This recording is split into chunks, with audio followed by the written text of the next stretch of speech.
सर्वांना जय ज्योती, जय सावित्री, जय सावता।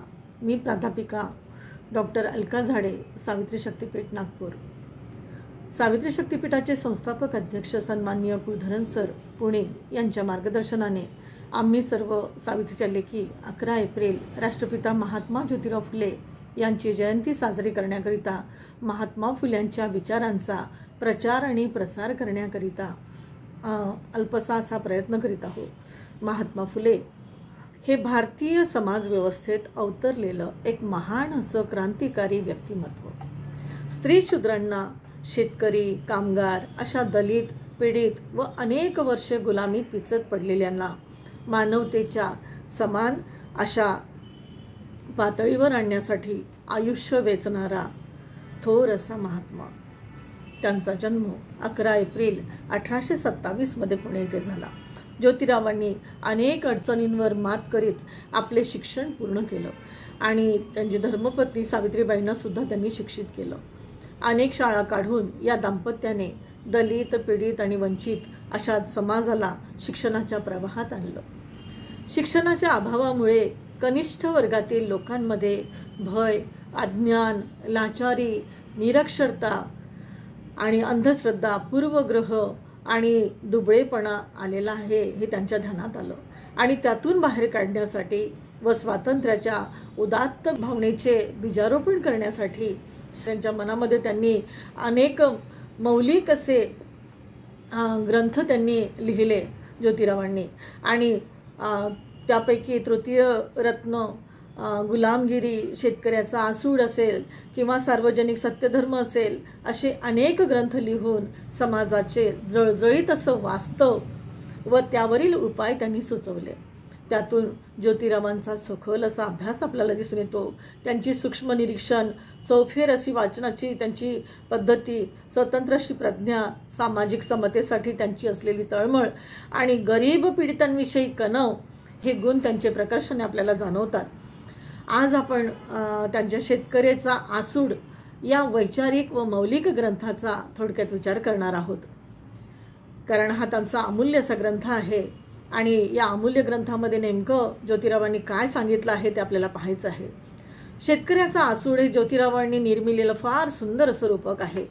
आसूड म्हणजे चाबूक, जनावरांना नियंत्रणात ठेवण्यासाठी वापरण्यात येणारं असं हत्यार। परंतु हे हत्यार आता शोषणाविरुद्ध आणि शोषकाविरुद्ध वापरणं आवश्यक झालेलं आहे। दुष्टांच्या निर्दालनासाठी आणि सत्याच्या प्रस्थापनेसाठी उगारलेला हा आसूड आहे। शेतकऱ्यांना केंद्रबिंदू मानून त्यांच्या दयनीय अवस्थेचं व त्याला कारणीभूत असणारी परिस्थिती, अनेक कारणं व शेतकऱ्यांची दयनीय अवस्था दूर करण्यासाठी शिक्षण मिळणं हे अत्यंत गरजेचं आहे हे त्यांना लक्षात आलं होतं। शेतकऱ्यांच्या समस्या जर सोडवायच्या असेल तर त्या कोणकोणत्या समस्या आहेत, त्याच्यावर उपाययोजना काय काय करता येईल याचाही उहापोह त्यांनी या ग्रंथामध्ये केलेला आहे। केवळ समस्या कोणत्या हे पाहिलं नाही तर त्या समस्येचं मूळ सुद्धा त्यांनी शोधून काढलं इतिहासातून।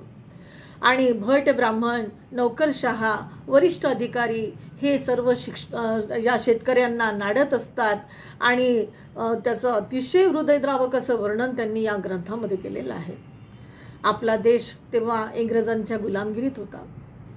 इसवी सन 1888 मध्ये महाराणी व्हिक्टोरिया यांचे चिरंजीव ड्यूक ऑफ कनॉट यांनी हिंदुस्थानला भेट दिली आणि त्यांना मानपत्र देण्यासाठी पुणे येथे एक भव्य असा कार्यक्रम आयोजित करण्यात आलेला होता आणि सर्व महत्त्वाच्या व्यक्तींना, नामांकित व्यक्तींना तिथे आमंत्रित केलेलं होतं।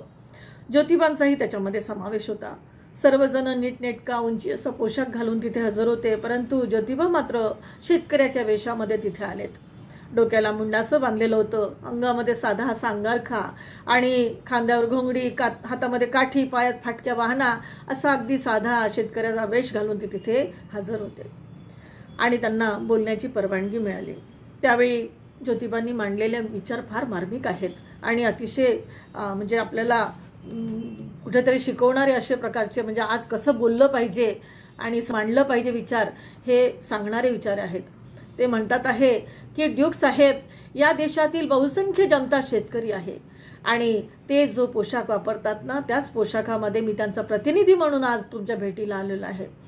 हिंदुस्थानच्या या बहुसंख्य जनतेचे हित तुम्हाला जर करायचे असेल तर त्यांचे अज्ञान आधी घालवा, त्यांना प्राथमिक शिक्षण मोफत मिळण्याची सोय करा.